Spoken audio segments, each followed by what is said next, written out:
Because Matthew's purpose is to present Jesus Christ as the King and Messiah of Israel, he quotes from the Old Testament more than any of the other three gospel writers.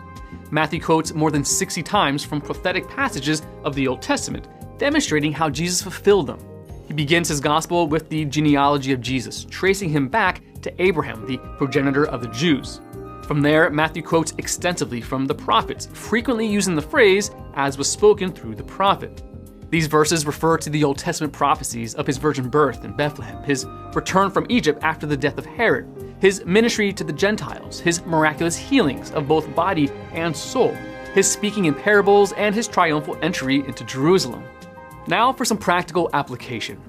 The Gospel of Matthew is an excellent introduction to the core teachings of Christianity. The logical outlined style makes it easy to locate discussions of various topics. Matthew is especially useful for understanding how the life of Christ was the fulfillment of the Old Testament prophecies. Matthew's intended audience was his fellow Jews, many of whom, especially the Pharisees and Sadducees, stubbornly refused to accept Jesus as their Messiah. In spite of centuries of reading and studying the Old Testament, their eyes were blinded to the truth of who Jesus was. Jesus rebuked them for their hard hearts and their refusal to recognize the one they had supposedly been waiting for.